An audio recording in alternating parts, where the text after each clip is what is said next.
आपके साथ निशान चतुर्वेदी। फिक्र आपकी में आपका एक बार फिर से स्वागत है। शुरुआत करते हैं आपकी फिक्र की बड़ी बड़ी खबरों के साथ। पूछ रहा है हिंदुस्तान, मजहब बड़ा या संविधान? आज हम वो बातें बताएंगे जो आपको किसी ने नहीं बताई। मजहब के नाम पर उन्माद फैलाने वालों का विस्तार से विश्लेषण होगा।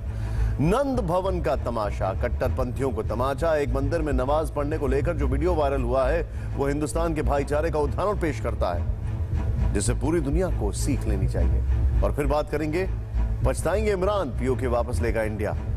आपको बताएंगे कि गिलगिट बाल्टिस्तान को 5वां प्रांत घोषित करके क्यों डरा हुआ है पूरा पाकिस्तान। चीन का नकाब उतरा, ताइवान का नॉर्थ ईस्ट में फतला। वैसे तो भारत पहले से कहता आ रहा है कि नॉर्थ ईस्ट में उग्रवाद फैलाने के पीछे चीन ही है, लेकिन अब चीन ने सच को खुद ही कबूल कर लिया है। और फिर आज से लौट आई है आपकी पसंदीदा सीरीज, देखना मत भूलिएगा, लूट घर सीजन 2, आज रात 9:30 बजे। इससे पहले कि आज देश की और दुनिया में मजहब के नाम पर हो रहे तमाशे का विश्लेषण करें और उन्माद के हालात दिखाएं, आज की एक बड़ी खबर देख लेते हैं।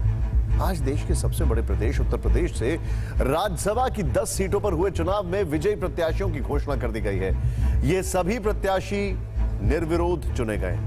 इस चुनाव में बीजेपी और कांग्रेस दोनों ने ही एक तरह से इतिहास बनाया। आज इतिहास में पहली बार बीजेपी राज्यसभा में सबसे मजबूत स्थिति में पहुंच गई और देश में सबसे लंबे वक्त तक राज करने वाली पार्टी ऐतिहासिक तौर पर बुरी तरह बल्कि बुरी स्थिति में है। आज 10 सीटों में से 8 सीटों पर बीजेपी को जीत मिली, जबकि समाजवादी पार्टी और बहुजन समाजवादी पार्टी को एक एक सीट मिली है। वर्तमान में इनमें से 3 सीटें बीजेपी के पास, 4 समाजवादी पार्टी के पास, 2 बीएसपी और 1 कांग्रेस के पास है। यानी बीजेपी को सीधे 5 सीटों का फायदा हुआ है।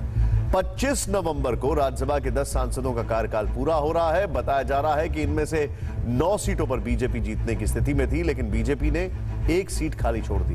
कांग्रेस और समाजवादी पार्टी ने इसे लेकर बीजेपी बीएसपी में गठजोड़ होने का आरोप लगाया। आज जिन सीटों पर नतीजों की घोषणा की गई, उनमें जीते हुए उम्मीदवारों में केंद्रीय मंत्री हरदीप सिंह पुरी शामिल। पुरी के अलावा बीजेपी से अरुण सिंह, पूर्व डीजीपी ब्रजलाल, नीरज शेखर, हरिद्वार दुबे, गीता शाक्य, बीएल शर्मा और सीमा द्विवेदी की जीत हुई। समाजवादी पार्टी के रामगोपाल यादव और बहुजन समाज पार्टी के रामजी गौतम को 1-1 सीट मिली। उत्तर प्रदेश और उत्तराखंड की 11 सीटों के नतीजे साफ होने के बाद बीजेपी अब तक की सबसे मजबूत स्थिति में है और कांग्रेस अब तक के सबसे बुरे दौर में। राज्यसभा में कुल 245 सीटें होती हैं, जिनमें से अकेले बीजेपी के 92 सांसद हो जाएंगे और अगर गठबंधन को देखें तो एनडीए के पास 112 सीटें हो जाएंगी, यानी बहुमत से सिर्फ 10 सीटें कम, जबकि कांग्रेस के पास 38 सीटें ही बचेंगी। 12 सीटों पर राष्ट्रपति सदस्यों को नामांकित करते हैं। कोरोना काल में बीजेपी को यह बहुत बड़ी खुशखबरी मिली है। राज्यसभा में पहली बार बीजेपी इतनी बेहतर स्थिति में पहुंची है और आने वाले दिनों में इससे केंद्र और बीजेपी नेतृत्व वाली सरकार को काफी फायदा होगा। लेकिन कोरोना काल में ही दुनिया में एक और घातक वायरस तेजी से फैला है और यह है मजहबी उन्माद का वायरस, जिसे लेकर बांग्लादेश में दिन भर बवाल होता रहा और हिंदुस्तान में एक मंदिर में नमाज पढ़ने का वीडियो वायरल हुआ। क्या है इसके मायने?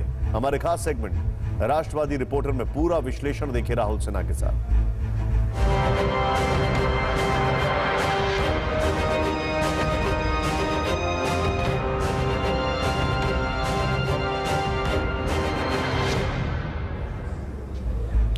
नमस्कार, मैं हूं राहुल सिन्हा।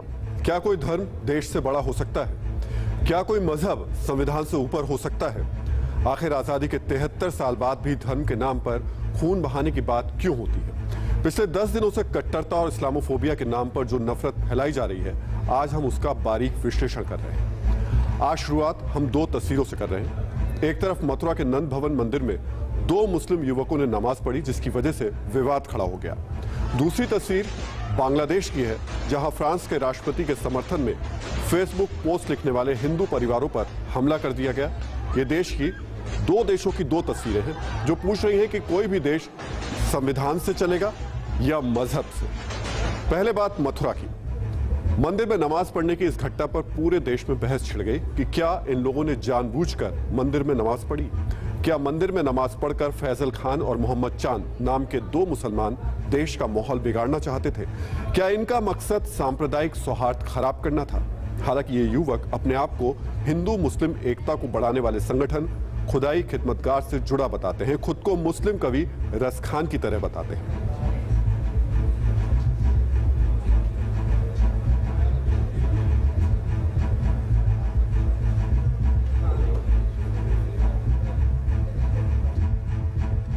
चार दिन की 84 कोस ब्रज परिक्रमा यात्रा थी, जिसमें हम नंदगांव के मंदिर में पहुंचे। हम नमाज का समय हुआ तो उन्होंने कहा भजन यहीं कर लीजिए, तो हमने वहां पे नमाज पढ़ ली। अब इसमें कुछ लोगों को अगर तकलीफ है बहुत ज्यादा, केवल और केवल किसी स्पेशल प्रोपेगेंडे के द्वारा वो यहाँ आए थे, जो केवल समाज को हमारे माहौल खराब करने के लिए, हमारे जो वो प्रेम और सद्भावना की बात जो हमसे थोड़ी देर पहले कर रहे थे, वो उसी प्रेम और सौहार्द और सद्भावना को बिगाड़ने के लिए उसका कोई माहौल, अपना प्रोपेगेंडा लेके वो लोग यहाँ आए थे। तो आज दिन भर आपने तमाम टीवी चैनल्स पर इस खबर को देखा होगा, अलग अलग एंगल्स के साथ देखा होगा, लेकिन क्या आपको पता है कि इस खबर के जरिए भारत ने आज पूरी दुनिया के सामने एक मिसाल पेश की है? क्या आपको आज किसी ने बताया कि मथुरा की इस घटना ने मजहब के नाम पर लोगों की हत्या और सिर काटने की वकालत करने वालों के मुंह पर एक करारा तमाचा जड़ा है? आज मथुरा की इस खबर के जरिए हम ये समझने की कोशिश करेंगे कि कोई भी देश संविधान से चलेगा या मजहब से। ये सवाल इसलिए भी कि पिछले 10 दिनों से भारत समेत दुनिया भर की सड़कों पर कुछ लोग धर्म का अपमान करने पर सिर काटने की वकालत कर रहे हैं। मथुरा की घटना क्यों है दुनिया भर के लिए सबक? उससे पहले आपको फ्रांस में पैगंबर मोहम्मद के कार्टून पर जो कुछ हो रहा है उसे देखना और समझना चाहिए, क्योंकि इस पर चर्चा किए बिना मथुरा की घटना पर संवाद पूरा नहीं होगा।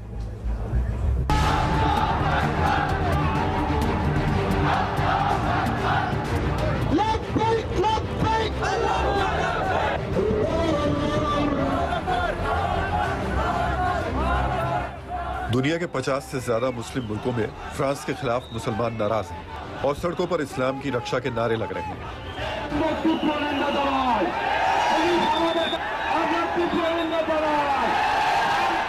हजारों लोग राष्ट्रपति इमैनुअल मैक्रों के पुतले फूंक रहे हैं। तुर्की, Iraq, Iran, Pakistan, Malaysia, Bangladesh में विरोध की चिंगारी आग बन गई है।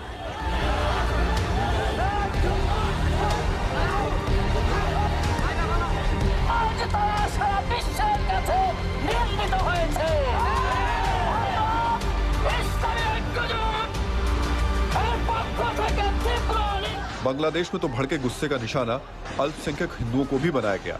कोमिला उपजिले में हिंदुओं के 10 से ज्यादा घरों पर हमले किए गए। हिंदू समुदाय के एक शख्स ने अपने फेसबुक पेज पर फ्रांस के राष्ट्रपति मैक्रों का समर्थन किया था। धर्म के नाम पर उन्मादी भीड़ ने उस शख्स के घर को ही जला डाला। साथ ही हिंदुओं के दूसरे घरों पर भी हमले किए गए।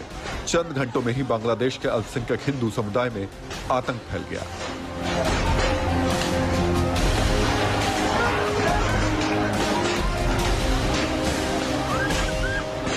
आज भी ढाका में हिफाजते इस्लाम संगठन की अपील पर लाखों की भीड़ सड़कों पर उतरी।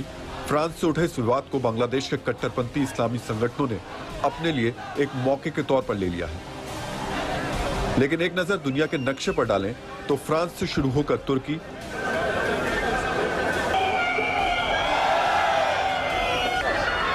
Pakistan, Bangladesh, Malaysia, Indonesia, Iran,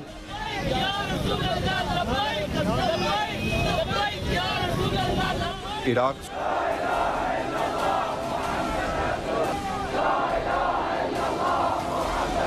Saudi अरब, लेबनान और फिलिस्तीन भी इसमें झुलस रहा है। इन मुल्कों में फ्रांस में बने प्रोडक्ट का विरोध हो रहा है। मॉल और सुपरमार्केट में फ्रांस के सामान तक हटा दिए गए हैं। ऐसा लग रहा है कि इस्लाम की रक्षा के लिए धर्म युद्ध शुरू हो गया है। क्लासरूम में पैगंबर मोहम्मद के कार्टून की व्याख्या करने वाले शिक्षक सैमुअल पैटी की हत्या पर मैक्रों की टिप्पणी से सभी मुस्लिम मुल्कों के रहनुमा और खलीफा भड़क उठे। मुस्लिम देशों को बताने की कोशिश हुई कि मजहब से बड़ा कुछ नहीं, और मैक्रों ने पैगंबर मोहम्मद के कार्टून बनाने वालों का समर्थन कर इस्लाम का अपमान किया है।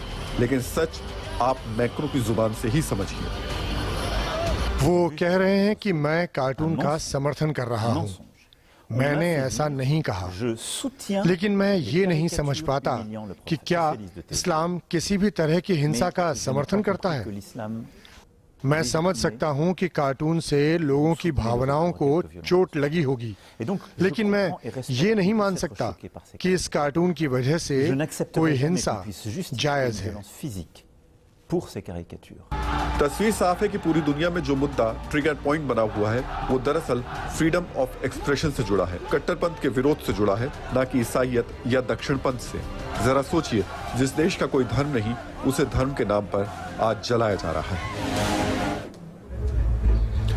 लेकिन जब फ्रांस के राष्ट्रपति ने कट्टरपंथियों के खिलाफ सख्त होते हुए संविधान से चलने की बात कही तो उनके सिर काटने तक के फतवे जारी कर दिए गए।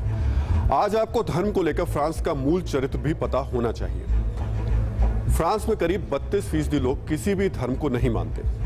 60% लोग ईसाई धर्म को मानते हैं, लेकिन उनमें से बहुत कम लोग ऐसे हैं जो नियमित तौर पर चर्च जाते हैं। फ्रांस में मुसलमानों की संख्या भी 8% है और ये वहां की तीसरी सबसे बड़ी आबादी है। 1905 के बाद से ही फ्रांस में धर्मनिरपेक्षता और विचारों की आजादी उसके लोकतंत्र की आत्मा रही है।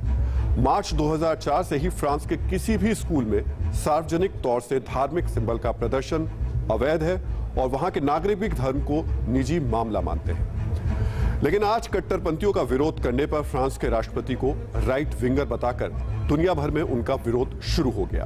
आपको यह बताते हैं कि दुनिया लेफ्ट और राइट विंग की परिभाषा का जन्म दुनिया में हुआ कहां से है। आज हमने इस पर रिसर्च की और हमें पता चला कि जब 18वीं शताब्दी में फ्रांस में दंगे और राजशाही का विरोध हो रहा था, तब फ्रांस के राजा किंग लुई 16 ने देश के हालात पर चर्चा के लिए एक सभा बुलाई।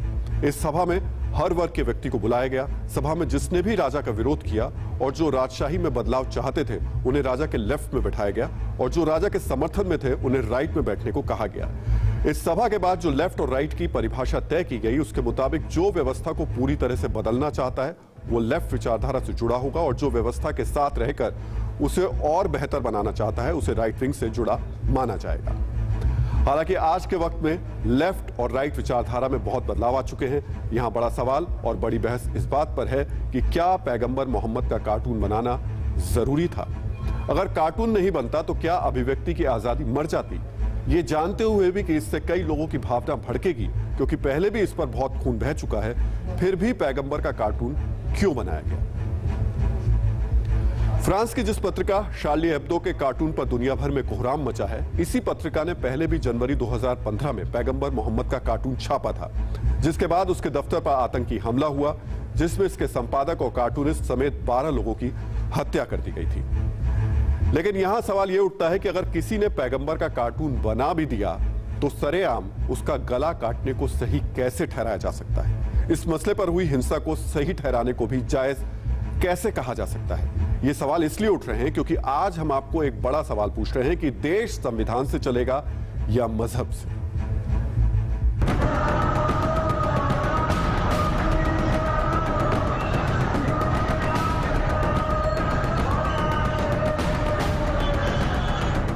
ऐसा पहली बार नहीं हुआ है कि फ्रांस की व्यंग्य पत्रिका शार्ली एब्दो ने किसी मजहब से जुड़ा कार्टून बनाया।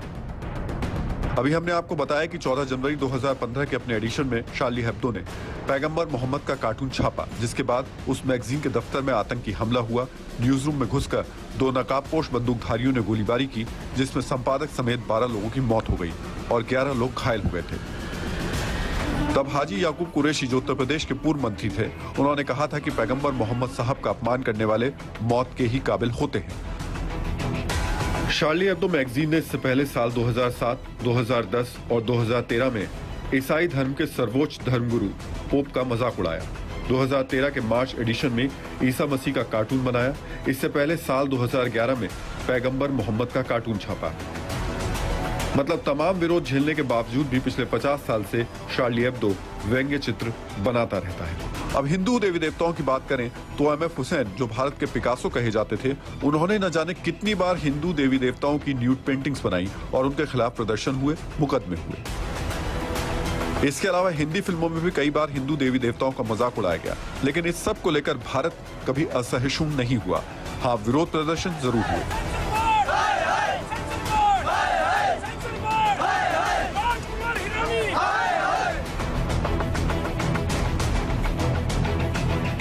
यहाँ ई कॉमर्स स्टोर अमेज़न का जिक्र करना भी जरूरी है, क्योंकि अमेज़न ने हिंदू देवी देवताओं की तस्वीर वाली चप्पलें, डोरमैट, टॉयलेट शीट्स, जूते मोजे ऐसे कई सामानों की बिक्री की जिसका सोशल मीडिया पर विरोध हुआ। लेकिन मजहब और आस्था के नाम पर यहाँ कभी हिंसा जैसे हालात नहीं बने और स्वस्थ लोकतंत्र में यही होना भी चाहिए।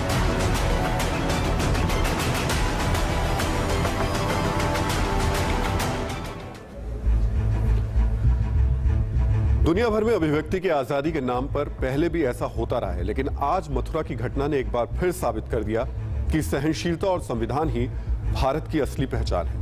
एक बार आपको तस्वीरों और घटनाक्रम के जरिए समझाते हैं कि आखिर मथुरा में हुआ क्या।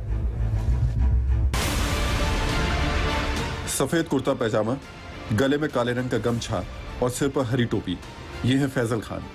इनके साथ मथुरा के नंद भवन मंदिर में सजदा करते और नमाज पढ़ते ये हैं मोहम्मद चांद। तस्वीर 29 अक्टूबर की है।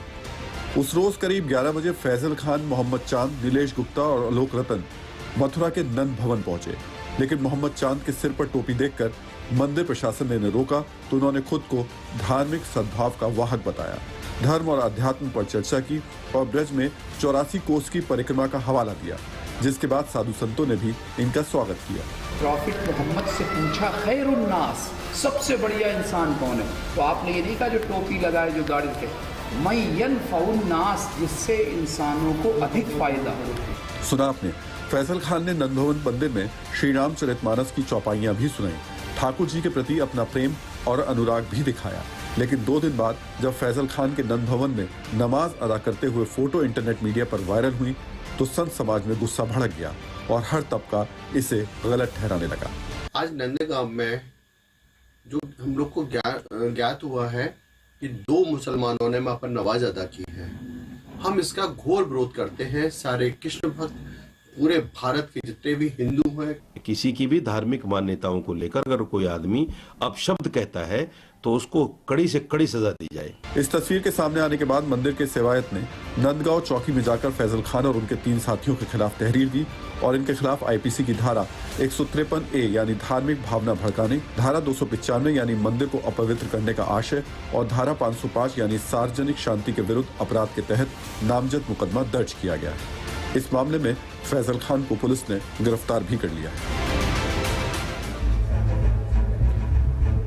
लेकिन मथुरा की घटना को लेकर आज भारत ने पूरी दुनिया के सामने मिसाल पेश की है। मथुरा की घटना पर लोगों ने नाराजगी तो जताई, इस घटना को एक धर्म का अपमान जरूर बताया, लेकिन किसी ने भी इस मामले पर हिंसा की वकालत नहीं की। यही बात भारत को दुनिया से अलग करती है। धर्म के अपमान पर जहां दुनिया भर में मरने मारने की बात हो रही है, वहीं भारत में संविधान को सर्वोपरि मानकर मथुरा में कानून पर भरोसा जताया गया और इस मामले में एफआईआर दर्ज कराई गई। इसकी बड़ी वजह सभी धर्मों को सम्मान देने वाला हमारा संविधान है। आइए अब आपको संविधान की प्रस्तावना बताते हैं। हम भारत के लोग भारत को एक संपूर्ण प्रभुत्व संपन्न समाजवादी पंथ निरपेक्ष लोकतांत्रिक गणराज्य बनाने के लिए तथा उसके समस्त नागरिकों को सामाजिक, आर्थिक और राजनीतिक न्याय, विचार, अभिव्यक्ति, विश्वास, धर्म और उपासना की स्वतंत्रता, प्रतिष्ठा और अवसर की समता प्राप्त करने के लिए तथा उन सब में व्यक्ति की गरिमा और राष्ट्र की एकता और अखंडता सुनिश्चित करने वाली बंधुता बढ़ाने के लिए दृढ़ संकल्प होकर अपनी इस संविधान सभा में आज तारीख 26 नवंबर 1949 को एतद द्वारा इस संविधान को अंगीकृत, अधिनियमित और आत्मसमर्पित करते हैं। लेकिन आपको यह भी याद रखना होगा कि पिछले कुछ वक्त में भारत को असहनशील साबित करने के लिए देश और दुनिया में बाकायदा एक एजेंडा चलाया गया। भारत में असहनशीलता बढ़ी है, इस मुद्दे को संयुक्त राष्ट्र तक ले जाया गया। देश के कुछ बुद्धिजीवियों ने भारत में असहनशीलता के विरोध में अपने अवार्ड तक लौटा दिए थे। लेकिन हैरानी की बात यह है कि अवार्ड वापस लौटाने वाले, भारत को असहनशील बताने वाले वही लोग अब मजहब के अपमान पर सिर काटने की वकालत कर रहे हैं। अगर कार्टून बनाना ही है उस यहूदी कंट्री को, तो हजरत दाऊद को बनाए जिसको वो पैगंबर मानता है या खुदा पैगंबर मानता है। अगर ईसाइयों को बनाना है तो वो हजरत ईसा का बनाए, मरियम का बनाए, खुदा का कार्टून बनाए। वो मोहम्मद साहब का कार्टून क्यों बनाएंगे? इसका मतलब है कि देखिए, एक बात ये पहले समझ लें आप कि दुनिया की जितनी जंगें मुसलमानों के साथ हैं वो यहूदी और ईसाई के साथ हैं, उसका जो हिंदू मजहब से कोई टकराव ही नहीं है। तो सोचिए, जब पढ़े लिखे देश को दिशा देने वाले बुद्धिजीवी सिर काटने की वकालत करें तो क्या होगा। जिन्हें समाज को तोड़ने वाली लकीर को मिटाना हो वो एक तरफ आकर खड़े हो जाएं तो क्या होगा। आज के माहौल में एक शब्द लोगों के कानों में हमेशा गूंजता है। हर कोई ऐसे मौके पर राइट टू रिलीजन का हवाला देता है, लेकिन बहुत कम लोग जानते हैं कि राइट टू रिलीजन है क्या। आइए आपको इसकी परिभाषा भी बताते हैं। भारतीय संविधान का आर्टिकल 25 भारत में हर किसी को अपने धर्म के पालन और प्रचार प्रसार की आजादी देता है। हालांकि इस अनुच्छेद की शुरुआत में ही लिखा है कि यह आजादी तब तक ही मान्य है जब तक कि यह सामाजिक और नैतिक व्यवस्था को नुकसान ना पहुंचाए।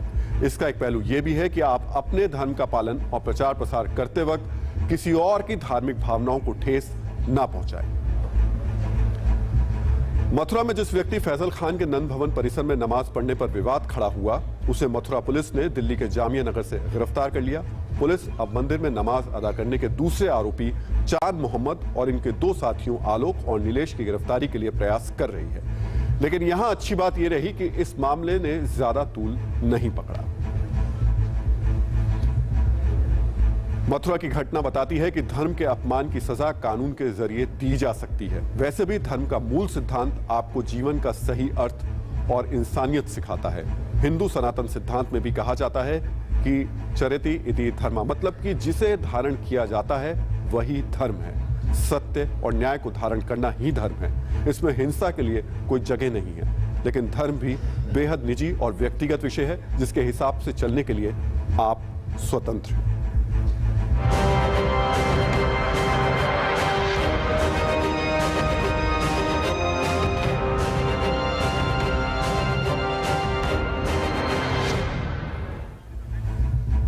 इस पूरे घमासान में 2 देश खुद को सबसे आगे दिखाने में जुटे हैं। एक तरफ है तुर्की तो दूसरी तरफ है पाकिस्तान।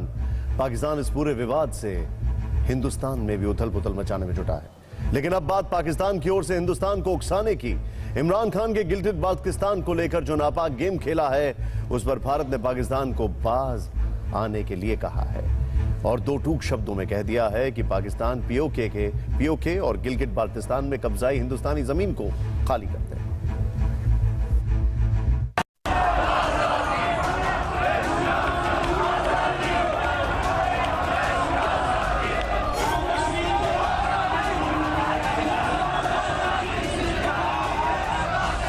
हमने फैसला किया है कि गिलगित बल्तिस्तान को प्रोविंशियल स्टेटस देना है। ये जुलूस जिन्ना के वारिसों के जुल्म सितम के खिलाफ गिलगित बाल्टिस्तान में निकला है और इमरान खान के उस ऐलान के खिलाफ निकला है जिसे पाकिस्तान के ताबूत में आखिरी कील जैसा माना जा रहा है। कि जो हमने फैसला किया है कि गिलगित बल्तिस्तान को प्रोविंशियल स्टेटस देना है। पाक अधिकृत कश्मीर जिसे पीओके कहते हैं, गिलगित बाल्टिस्तान को राज्य का दर्जा देने की बात वहां के प्रधानमंत्री कर रहे हैं। मैं डंके की चोट पर कहना चाहता हूं, पीओके भारत का था और भारत का रहेगा। दुनिया की कोई ताकत हमको नहीं रोक सकती। आज भी हमारी संसद ने प्रस्ताव पारित किया, उसके स्टेटस में कोई परिवर्तन पाकिस्तान नहीं कर सकता। पाकिस्तान के प्रधानमंत्री इमरान खान को हिंदुस्तान ने 2 टूक शब्दों में कह दिया है कि पाकिस्तान की ओर से जबरन कब्जा किए गए भारतीय भूभाग में किसी भी बदलाव को भारत खारिज करता है। पाकिस्तान अपने अवैध कब्जे वाले क्षेत्रों को तुरंत खाली करे। हिंदुस्तान के सख्त तेवर देखकर पाकिस्तान में हड़कंप समझ गया है। हर कोई इमरान खान हुकूमत के फैसले पर सवाल उठा रहा है। ये सोच कर डर रहा है कि 4 जंगों में धूल चटाने वाला, सर्जिकल और एयर स्ट्राइक करने वाला हिंदुस्तान अब आगे क्या करेगा।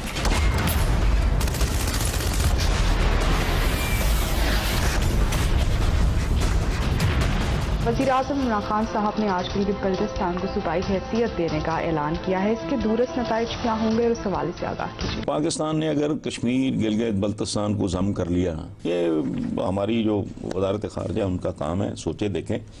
लेकिन मुझे अपरेंटली सतही तौर पे अगर देखा जाए तो मुझे ये थोड़ा रिस्की लग रहा है थोड़ा सुसाइडल लग रहा है। और ये बड़ा ही सीरियस इशू है, क्योंकि आज से पहले कुछ अर्सा पहले तक जब इंडिया बात करता था कश्मीर की, तो पाकिस्तान ऑक्यूपाइड कश्मीर की बात करता था, गिलगित बल्तिस्तान को अलहदा टारगेट नहीं करता था। लेटली इंडिया नाम लेके गिलगित बल्तिस्तान की बात करना शुरू हो गया कि क्या पाकिस्तान को इस वक्त बड़े क्रिटिकल क्वेश्चंस आए हैं, क्या पाकिस्तान को इस वक्त ये कदम उठाना चाहिए। जिस गिलगित बाल्टिस्तान की जमीन पर खड़े होकर इमरान खान ने ऐलान किया, उस जमीन पर पाकिस्तान के खिलाफ बगावत लगातार बुलंद हो रही है।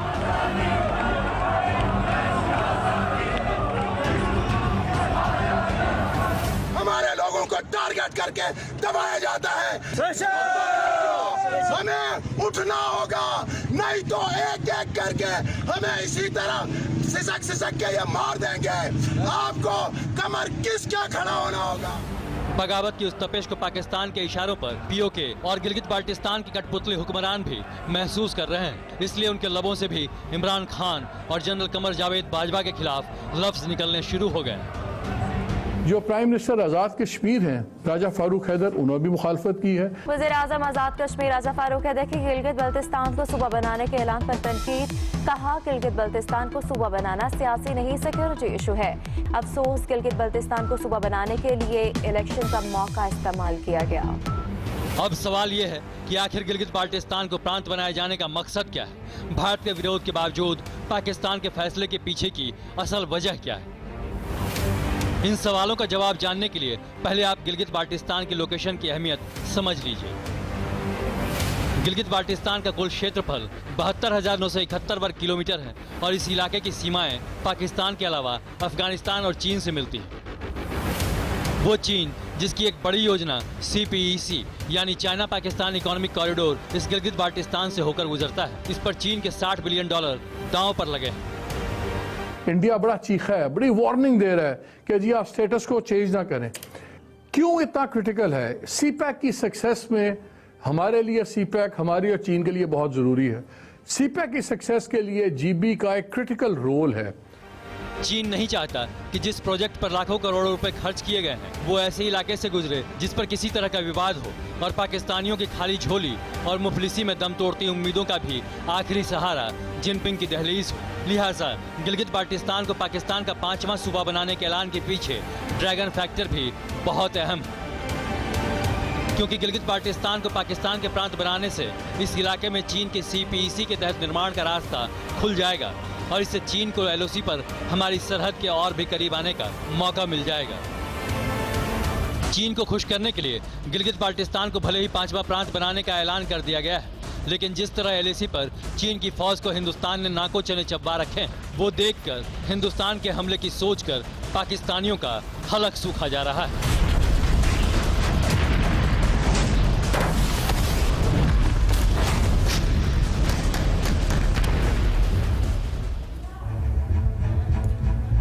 पाकिस्तान चेला है तो चीन उसका उस्ताद, और अब चेले से उस्ताद की ओर बढ़ते हैं। पूर्वी लद्दाख में पिछले 6 महीने से गतिरोध और तनाव का माहौल बनाने वाला ड्रैगन अब खुलेआम पूर्वोत्तर भारत में अस्थिरता फैलाने की धमकी देने लगा है। बीजिंग सरकार की भोपू मीडिया खुलेआम चेतावनी दे रही है कि भारत ने अगर तिब्बत से कोई कारोबारी समझौता किया, वन चाइना सिद्धांत की अनदेखी की, तो चाइना भी नॉर्थ ईस्ट में मौजूद उग्रवादियों को भारत के खिलाफ मदद करेगा। चीनी मीडिया की इस धमकी ने साफ कर दिया है कि चीन ही अब तक पूर्वोत्तर भारत में उग्रवाद को हवा देता रहा है।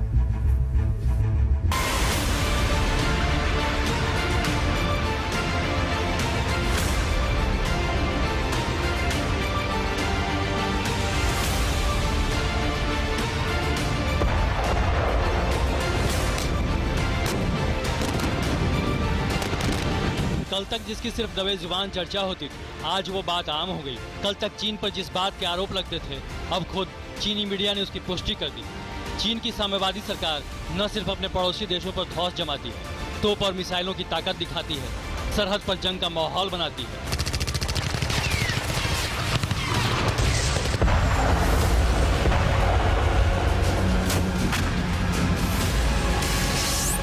बल्कि वो पड़ोसी देशों में उग्रवाद को बढ़ावा देती है, अस्थिरता फैलाने वाले तत्वों को मदद करती है, अलगाववाद को उकसाती है।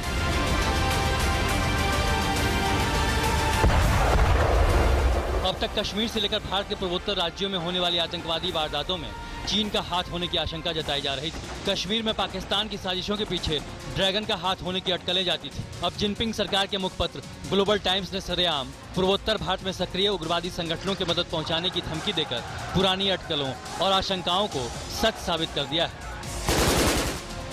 ग्लोबल टाइम्स की इस खबर की हेडलाइन देखिए, लिखा है भारत ने ताइवान का कार्ड खेला तो उसकी मुश्किलें बढ़ जाएंगी। आगे लिखा है कि ताइवान और भारत के अलगाववादियों में कोई खास फर्क नहीं है।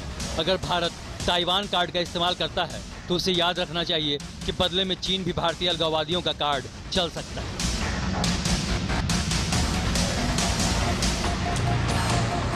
सरेआम आतंकवाद को हवा देने की चेतावनी देने के बाद ग्लोबल टाइम्स ने यह भी लिखा कि पूर्वोत्तर भारत में मौजूद अलगाववादी ताकतें भारतीय सेना के कार्रवाइयों की वजह से कमजोर पड़ गई हैं, लेकिन पूरी तरह खत्म नहीं हुई। बाहरी समर्थन के अभाव में उनका विस्तार मुश्किल हो गया है, लेकिन अगर चीन ने उनकी मदद की तो उन्हें दोबारा आतंकी वारदातों को अंजाम देने की ताकत मिल सकती है।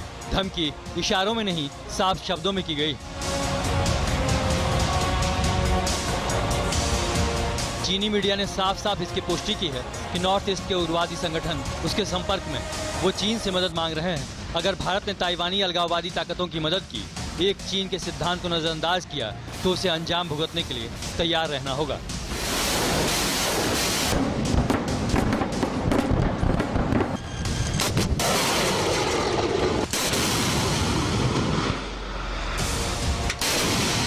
आपको बता दें कि भारतीय मीडिया रिपोर्टों के मुताबिक असम में सक्रिय रहे उग्रवादी संगठन उल्फा को बीजिंग का भरपूर समर्थन हासिल है।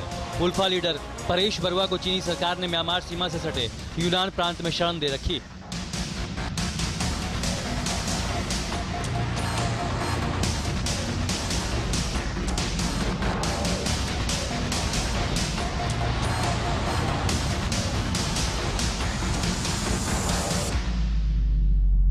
चीन की ये धमकी ताइवान और भारत के बीच कारोबारी समझौतों की खबरों के बीच आई है। जिनपिंग सरकार को लगता है कि भारत ट्रेड डील के लिए ताइवान को चीन के विकल्प के तौर पर देख रहा है। चीन को किनारे कर भारत सीधा ताइवान से डील कर सकता है, इसलिए बीजिंग सरकार बौखला उठी है। बौखलाहट में चीनी मीडिया ने भारत को धमकी तो दी, लेकिन साथ ही आतंकवाद को बढ़ावा देने की असलियत भी दुनिया के सामने रखी।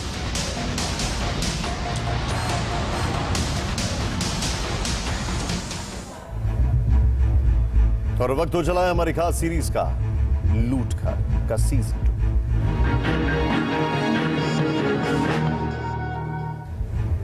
2। एक घर खरीदना एक परिवार के लिए सबसे बड़ा सपना होता है, और इस सपने को हकीकत में तब्दील करने के लिए एक परिवार के लिए घर खरीदना सबसे महंगा सौदा होता है, जिसे वो अपनी जिंदगी भर की कमाई का हिसाब लगाकर खरीदता है। लेकिन आशियाने का ये सारा हिसाब किताब तब उसके लिए अभिशाप बन जाता है जब उसे लूट लिया जाता है।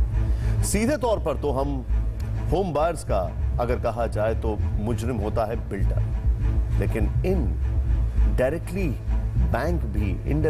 बैंक भी इसके जिम्मेदार होते हैं। इसीलिए आज से हम एक बार फिर आपके लिए लूट घर सीरीज लेकर आए हैं। सीरीज के पहले पार्ट में हमने बिल्डर्स का फर्जीवाड़ा एक्सपोज किया, और अब हम आपको लूट घर के एक और विलेन यानी बैंकों का धोखा दिखाने जा रहे हैं। लेकिन उससे पहले आपको बैंक और होम लोन से जुड़ी कुछ बातें जानना बहुत जरूरी है।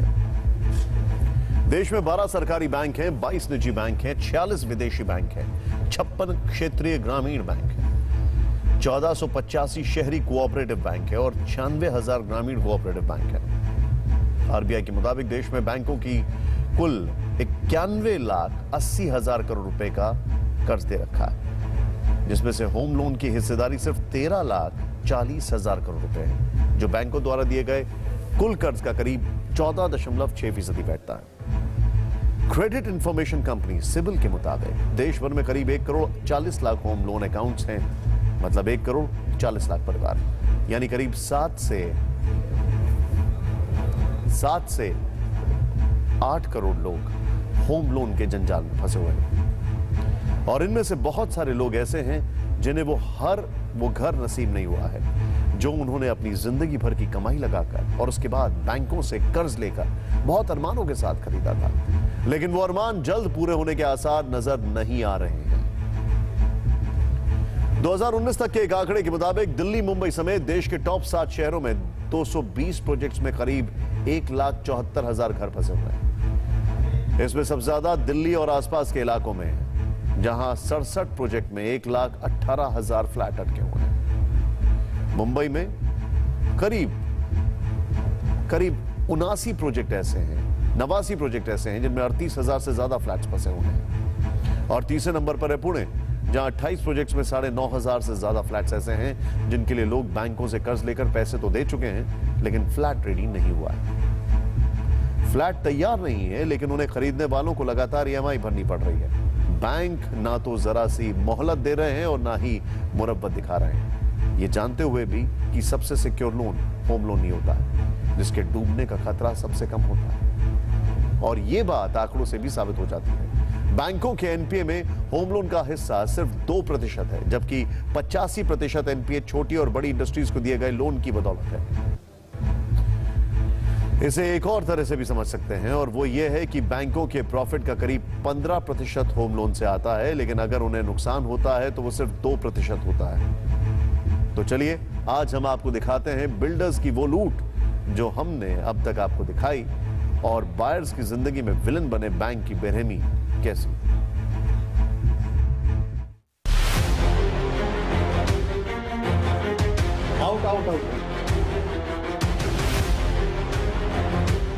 TV9 भारतवर्ष की स्पेशल सीरीज लूट घर में अब तक आपने देखा कि कई लोगों के लिए घर का सपना एक सपना ही रह जाता है।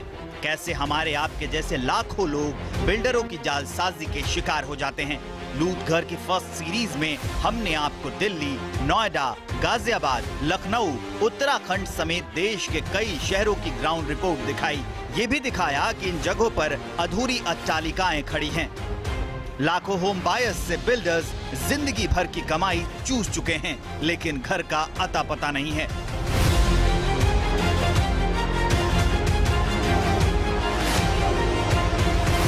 हजारों लाखों लोग बैंक से होम लोन लेकर फंस चुके हैं। उन्हें भी आशियाना कब मिलेगा, इसका जवाब देने वाला कोई नहीं है। लाइसेंस की कंडीशन के हिसाब से इनको 4 साल के बाद यहाँ से बाहर निकल जाना चाहिए था। सिस्टमेटिक करप्शन का ये लाइव एग्जाम्पल है। बिल्डर से हम लोगों की बात हुई तो बिल्डर हमेशा यही कहते हैं कि हम जल्दी तैयार करेंगे। रिटायरमेंट का पैसा मैंने इसमें लगाया। हम लोगों की पूरी जिंदगी की कमाई इसमें डूबी हुई है और कहीं से कोई रिलीफ हमको होता नजर नहीं आता है। इन बिल्डर के साथ में मैं ये कहूँगा जो हमारे सरकारी बैंक हैं, PNB, ये लोग भी मिले हुए हैं। पैसे तो जा ही रहे हैं, ना उसका हिसाब किताब है, ना कुछ रिटर्न करने की बातें हो रही है। यूनिट कहाँ मिलेगी, कब मिलेगी, कुछ पता नहीं है। हमें अपना शॉप के लिए, बच्चों के लिए कुछ शुरू करना है। ये लोग साफ दादागिरी कर रहे हैं और कुछ नहीं। हमें हमारी चीज का हैंडओवर कर दीजिए बस। का भविष्य मेरे को अंधकार में लगता है।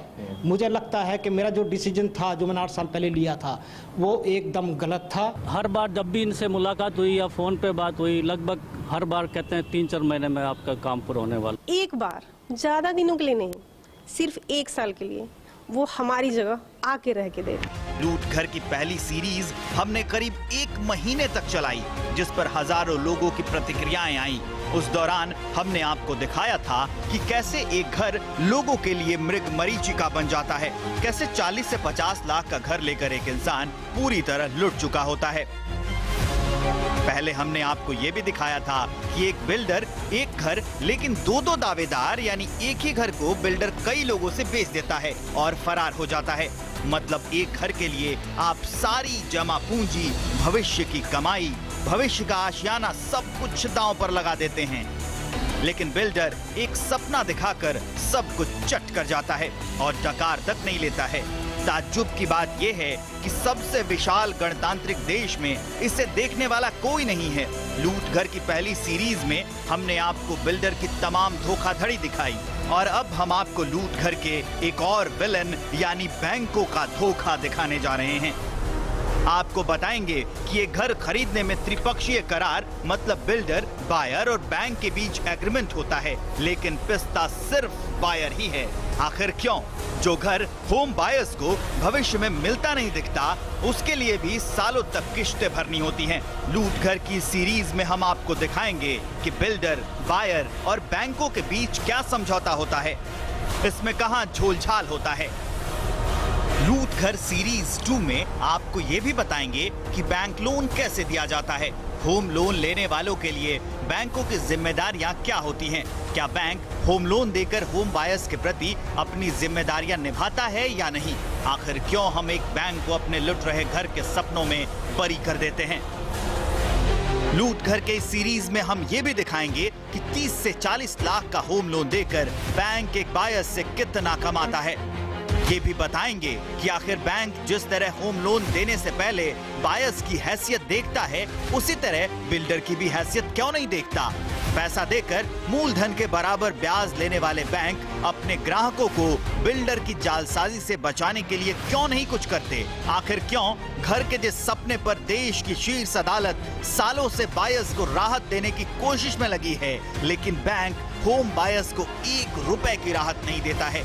लूट घर की स्पेशल सीरीज में TV9 भारतवर्ष पहली बार घर के सपने पर डाका डालने वाले दूसरे विलन बैंकों पर एक एक कर कई खुलासे करेगा। लूट घर में बैंक की भागीदारी की एक एक परत खुलेगी और अब तक आप जो समझते रहे हैं कि सिर्फ बिल्डर्स ही हमारे घर के सपने को लूटते हैं, तो अब आप ये भी जान जाएंगे कि हम और आप जो एक घर खरीदते हैं जिसका भविष्य अधर में लटक जाता है, उसकी लूट में बिल्डर और बैंक दोनों बराबर के भागीदार होते हैं। इस लूट घर को यूं समझिए कि आपका पैसा लेकर बिल्डर भाग गया और उसके बाद आपका बैंक आपसे मूल के साथ सूद भी वसूल कर रहा है। जब बैंक से होम लोन लिया जाता है तो लोगों को यह भरोसा होता है कि लोगों का भरोसा बैंक के लोन से ही बढ़ता है, लेकिन जब प्रोजेक्ट फंस जाता है तब बैंक की कोई जिम्मेदारी नहीं बनती। अगर आप भी बैंक से प्रताड़ित हैं, आपको भी लगता है कि बैंक का भी हिसाब होना चाहिए, तो अपनी पूरी बात ईमेल से भेज सकते हैं या फिर एक वीडियो बनाकर अपनी पूरी कहानी हमें व्हाट्सएप भी भेज सकते हैं। कल हम आपको बताएंगे कि एक बैंक ने कैसे बायर की मर्जी के बिना ही बिल्डर को लोन रिलीज कर दिया और बिल्डर भाग भी गया।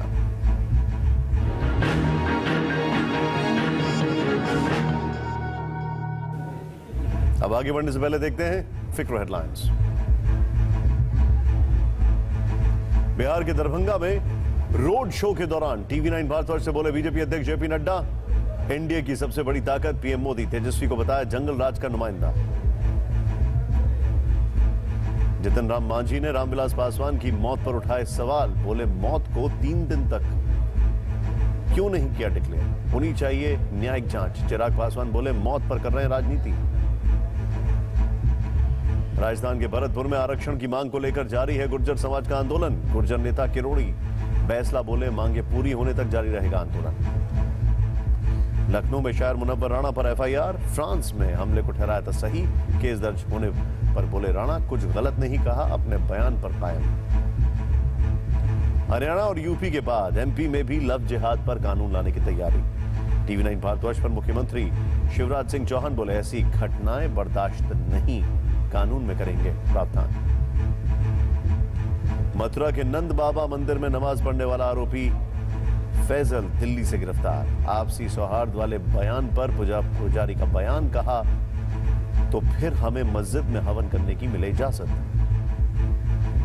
पाकिस्तान में अल्पसंख्यक हिंदुओं पर अत्याचार जारी। PM इमरान खान की जिहादी भीड़ ने प्राचीन हिंदू मंदिर पर बोला हमला। पिछले 20 दिन में 3 मंदिरों में की गई तोड़फोड़। बांग्लादेश में भी इस्लामिक कट्टरपंथियों ने हिंदू परिवारों को बनाया निशाना। फेसबुक पोस्ट में फ्रांस के राष्ट्रपति मैक्रों की तारीफ का लगाया आरोप। ताबड़तोड़ गोलीबारी से एक बार फिर दहला अफगानिस्तान। काबुल यूनिवर्सिटी के बाहर फायरिंग में 25 लोगों की मौत। वक्त एक ब्रेक का, अब देखते रहिए फिक्र आपकी।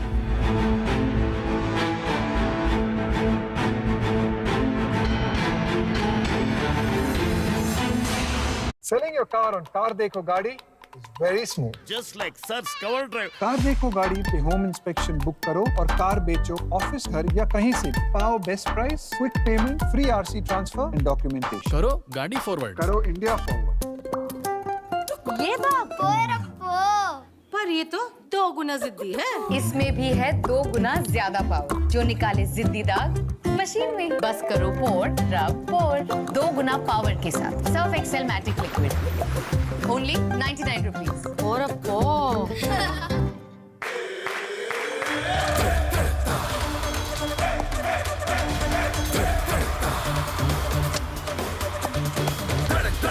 जोश है तेरा केसर का बल्ला घुमा। जब हो जुबां पे केसर और जोश दिलों में, तो इंडिया खेलेगा अपने ही अंदाज से। विमल, बोलो जुबां केसरी। 1 2 3 ग्लोरी करे टोटल क्लीन। 1 ज्यादा झाग, 2 जल्दी से साफ, 3 मेल फ्री त्वचा। ग्लोरी करे टोटल क्लीन। ग्लोरी साफ बात। घर लेट, खाना लेट, रिजल्ट एसिडिटी। इसीलिए मैं चुनती हूँ असरदार डाइजीन। डाइजीन है डॉक्टरों का नंबर 1 प्रिस्क्राइब्ड एंटासिड। इसमें है सबसे ज्यादा ANC यानी एसिड न्यूट्रलाइजिंग कैपेसिटी, जो एसिडिटी को न्यूट्रलाइज करे और दे असरदार रिलीफ।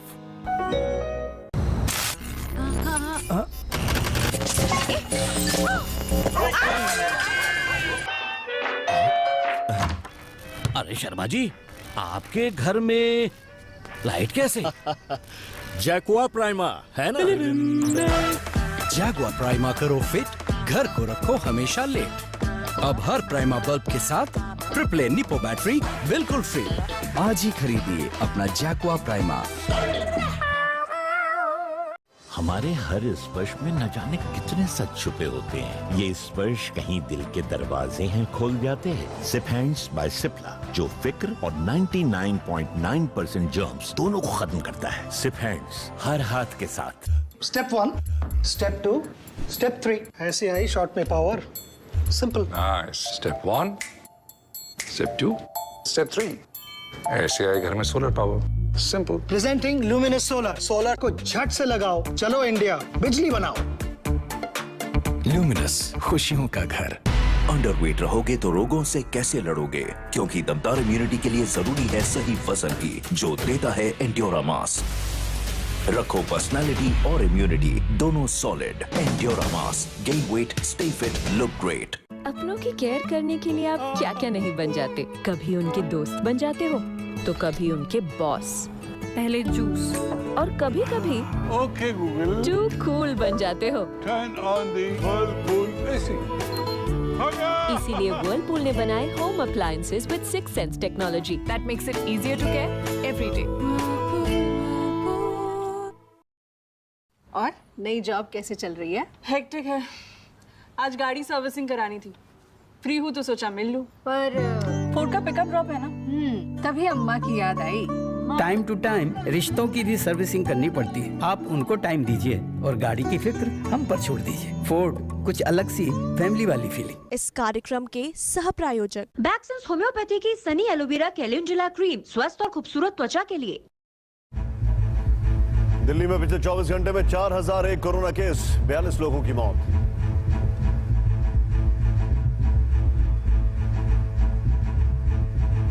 BikeDekho.com, बाइक्स और उनकी प्राइसेस कंपेयर करो। हर एंगल से देखकर सही बाइक या स्कूटर खरीदो। एक्सपर्ट रिव्यूज, बेस्ट ऑफर्स और डिस्काउंट्स के साथ विजिट BikeDekho.com टुडे। सुपरस्टार या केयरिंग मॉम, अगर मैं दोनों हो सकती हूँ तो मेरा घर क्यों नहीं? Berger Silk, breathe easy. ये ग्लैमरस है और मेरे घर को भी प्रोटेक्ट करता है बैक्टीरिया, वायरस और पोल्यूशन से। सिल्क का एहसास, चैन की सांस।